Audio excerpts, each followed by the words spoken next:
नमस्कार दोस्तों। भक्ति ही शक्ति में आप सभी का स्वागत है। दोस्तों, बहुत जल्दी नवरात्रि आने वाली है और नवरात्रि के 9 दिनों में माँ दुर्गा की साधना पूजा विशेष रूप से बहुत ही फलदायी होती है। इन दिनों माँ दुर्गा की प्रसन्नता के लिए जो भी पूजा पाठ अनुष्ठान किए जाते हैं, उनमें दुर्गा सप्तशती का पाठ बहुत ज़्यादा ही महत्वपूर्ण है।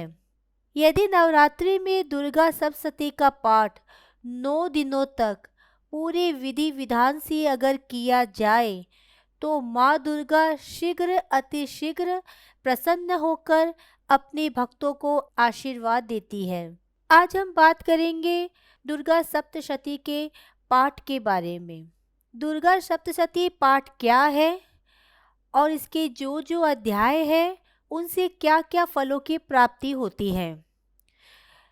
तो चलिए अब हम ये जानते हैं। श्री दुर्गा सप्तशती नारायण अवतार श्री व्यास जी द्वारा रचित महापुराणों में मार्कंडेय पुराण से ली गई है। इसमें 700 पदों का समावेश होने के कारण इसे सप्तशती कहा गया है। दुर्गा सप्तशती में 360 शक्तियों का वर्णन है। इसके 700 श्लोक को तीनों भागों में बांटा गया है। इसमें इसमें महाकाली, महालक्ष्मी और महासरस्वती की महिमा का पूरा वर्णन है। माँ जगदम्बे की साधना के लिए किए जाने वाले दुर्गा सप्तशती के 13 पाठों का अपना खुद में एक विशेष महत्व है। दुर्गा सप्तशती में 13 पाठ होते हैं, उनका बहुत अधिक महत्व बताया गया है। इसके अलग अलग पाठ अलग अलग बाधाओं के निवारण के लिए भी किए जाते हैं। तो चलिए अब हम ये जानते हैं कि दुर्गा सप्तशती के पाठ को करने से क्या फल मिलता है। दुर्गा सप्तशती का पाठ भक्ति भाव से पूरी श्रद्धा और विश्वास के साथ किया जाए तो फल बड़ी ही जल्दी मिलता है। लेकिन लालच में आकर ये पाठ बिल्कुल भी ना करें।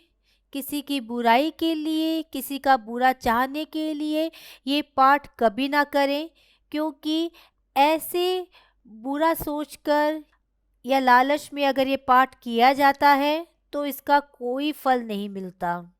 इसके अलावा शास्त्रों में ये भी कहा गया है कि राहु शनि मंगल जो बुरे फल दे रहे होते हैं, दुर्गा सप्तशती के 13 अध्यायों को अगर पूरी श्रद्धा से किया जाए और इस विश्वास के साथ किया जाए कि ये जितने भी ग्रह हैं जो मेरे प्रतिकूल चल रहे हैं, इन पाठों को करने से वो मेरे अनुकूल हो जाएंगे और शुभ फल की प्राप्ति देंगे, ये सोचकर, ये मन में ठान कर और माता जी से प्रार्थना करके पाठ करते हैं तो बुरे से बुरे ग्रहों का असर खत्म हो जाता है।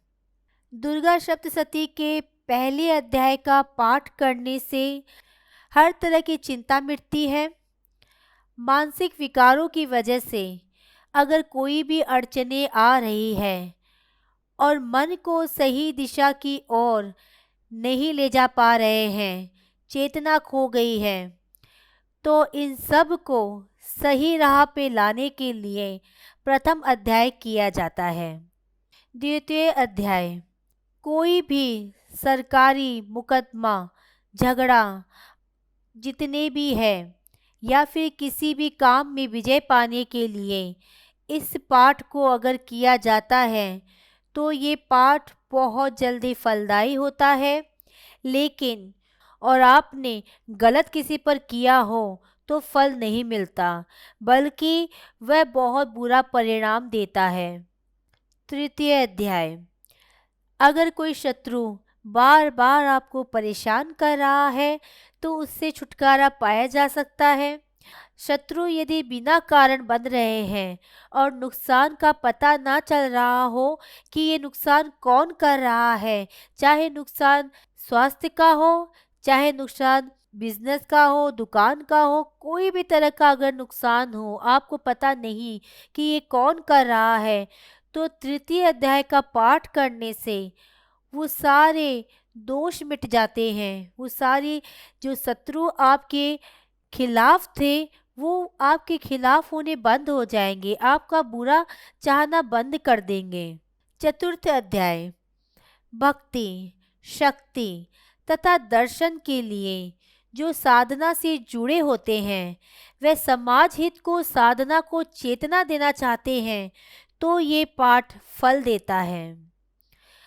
पंचम अध्याय भक्ति, शक्ति तथा दर्शन के लिए हर तरह से परेशान हो चुके लोग जो ये सोचते हैं कि हर मंदिर दरगाह जाकर भी कुछ नहीं मिला, अब मेरा कुछ नहीं होने वाला, सारे रास्ते बंद हो गए हैं, तो पंचम अध्याय का पाठ करें, वो सारे के सारे रास्ते फिर से नजर आने लगेंगे। आप चाहें तो ये सब पाठ आप नियमित भी कर सकते हैं।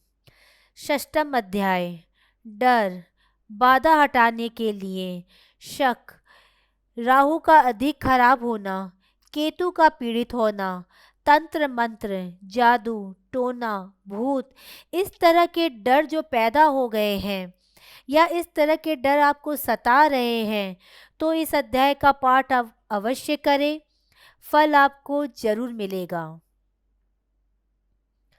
सप्तम अध्याय हर तरह की कामना पूर्ण करने के लिए सच्चे दिल से जो कामना आप चाहते हैं, वो भगवती देवी को आप बोलें और सप्तम अध्याय का पाठ करें। ये पाठ बहुत ही कारगर है, इसका फल अवश्य मिलता है। लेकिन मैं बार बार आपसे यही कह रही हूँ कि दुर्गा सप्तशती का पाठ कभी भी किसी को नुकसान पहुंचाने के लिए या किसी को पीड़ा देने के लिए कभी ना करें, अन्यथा बुरा फल भोगना पड़ सकता है। अष्टम अध्याय वशीकरण, मिलाप के लिए। वशीकरण गलत तरीके नहीं, भलाई के लिए हो, कोई बिछड़ गया हो तो ये असरकारी होता है। नवम अध्याय किसी गुमशुदा की तलाश में आप लगे हैं, हर प्रकार की कामना, संतान आदि के लिए।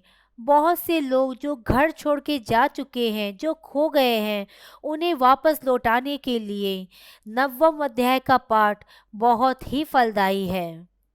दसम अध्याय हर प्रकार की कामना, संतान के लिए, अच्छे पुत्र की कामना रखने वाले बच्चे अगर गलत रास्ते पे चले गए हैं, उन्हें सही राह पर लाने के लिए ये पाठ पूर्ण फलदायी है। एकादश अध्याय व्यापार और सुख संपत्ति की प्राप्ति के लिए, कारोबार में हो रही हानि को फिर से ठीक करने के लिए। पैसा नहीं रुकता, बेकार के कामों में नष्ट हो जाता है, तो इस पाठ को आप अवश्य करें। इस पाठ से बेकार के खर्चे बंद होंगे और पैसा टिकना स्टार्ट हो जाएगा। द्वादश अध्याय मान सम्मान तथा लाभ प्राप्ति के लिए। इज्जत जिंदगी का हिस्सा है, यदि इस पर कोई आरोप प्रत्यारोप करता हो तो ये पाठ आप अवश्य करेंगे। जो बार बार आपका अपमान करता है वो बंद हो जाएगा और आपका लोग सम्मान करने लगेंगे। त्रयोदश अध्याय भक्ति प्राप्ति के लिए। साधना के बाद पूर्ण भक्ति के लिए इस पाठ को किया जाता है। आप इस नवरात्रि से इन पाठों को स्टार्ट करें। अगर आप चाहें तो इन्हें 9 दिनों में ही कंप्लीट कर सकते हैं, नहीं तो आप नियमित भी कर सकते हैं। 13 अध्यायों को अगर आप नवरात्रि में कर रहे हैं तो 13 अध्यायों को नवरात्रि में यानी 9 दिनों में ही पूरा होना आवश्यक है। इसे 13 दिनों तक ना टालें। आप ये पाठ करके देखें, फल अवश्य मिलेगा। शास्त्रों में भी कहा गया है कि दुर्गा सप्तशती का पाठ करने से सारी मनोकामनाएं पूरी होती है। जो भी कष्ट, विपदा, कुछ भी परेशानी है वो दूर अवश्य होती है, पर सच्चे दिल से, पूरी श्रद्धा से पाठ किया जाना चाहिए। जाते जाते मैं आपको ये भी बता दूं कि आने वाले समय में मैं दुर्गा सप्तशती के 13 अध्यायों का पाठ करने वाली हूँ। मैं चाहती हूँ कि मेरे भक्ति शक्ति का परिवार इस पाठ से अवश्य जुड़े। आप अपने घर में भी चला के छोड़ सकते हैं, ऑडियो चला के छोड़ सकते हैं, आप अपना काम करते रहिए। आप इस पाठ से अवश्य जुड़े और खुद भी ये पाठ अवश्य करें। जय माता दी। आज के वीडियो में बस इतना ही। अगर आपने मुझे अब तक सब्सक्राइब नहीं किया है तो सब्सक्राइब जरूर करें, कमेंट और लाइक करना ना भूलें। इसी कामना के साथ कि आप हमेशा खुश रहें, स्वस्थ रहें। नमस्कार।